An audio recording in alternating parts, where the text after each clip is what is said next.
Mingon sila nga, ngano ang mga Katoliko mamunat ang bata, kay ang bata daw, wala ko ni buot. Tinood na? Kaya sa kada ba, di ba? Sa tuang pista, di ba naman ito bunyag sa bata? Nabi bunyag? Jigi kay diri? Ay bunyag no? Naa, di ba? Every fiesta, naadang mga ginikalan ng magpabunyag sa ilang mga anak. Ngano ang Katoliko mabunyag magbata? Tinood na ng gingon nila nga ang mga bata way buot. Munang dili dapat daw bunyagan. Di na tinuod. Nga naman, kung ang bata pa way buot, di unta na muhila. Dili unta na tawag ining kusion mo na, mutyabo na kusog. Kanaba way buot. Katunas po nila rin, patid-patiran ko nimo, sagpaon ko nimo, dito muhila, mao ko way buot.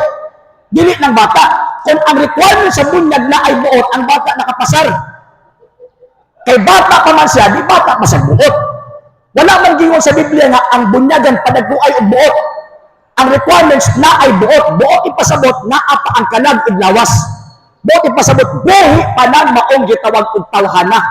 Kung may tao, si Kristo mismo ningon, San Juan Kapitulo 3, Versículo 3 hangtod sa 5, ang gianak og tao-tao. Lunang ang bata bunyagan kay tao man. Na pinaatbang nga di Katoliko, ang ilang mga bata na ko di tao. Na tingala ko nila isang klaseng hayupan na para sa inyo, hindi niya nabunyagan. O sa ato bunyagan ang bata, kay number 1, tao siya. Number 2, sugo ni Kristo na bunyagan ang tanang tao. Ang bata ay anak magtao, so therefore tao, ngunang kinahanglan bunyagan. Number 3, ang bata, bisag bata pa siya, naasay sala nga napanunod. Roma Kapitulo 5, Versículo 12, ang sala, nisunod sa usa ka tao, ang sala nagdalag kamatayon. Mao nga ang tanang tao mamatay man, tungod kay ang tanang tao nakasala.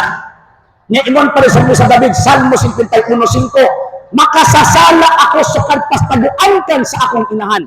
Mao na ang bata kinahanglang bunyagan, gano man kay pinaagi sa bunyag or bautismo, matantang ang sala sa bata nga napanood niya gikan sa atong unang ginikanan Adan ug Eva. Kung ang ginikanan dili gani nga pabunyagan ang iyang anak kay padagtuon pa ang baboy, murag baboy ang bunyagan. Dili na pabunyagan ilang mga anak, simbakog na ay mahitabo anang bataa. Manubag ka sa Dios sa kalag ni anang maong bataa.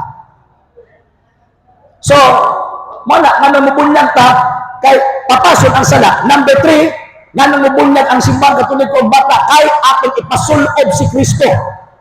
Mana kita mga Katoliko basta sa panahon sa bunyag, ngayon din Katoliko, kining bataa Kristiyano, nga naman gibunyagan man siya sa ngalan ni Kristo. Nahiusa man sa Kristo. So kung ang bata wa ginay bunyag, wa na Kristo. Sa tuwa pang Perneros Pilipinas, mga irihis. So mo nang kinahanglan bunyagan or bautismuhan ang bata.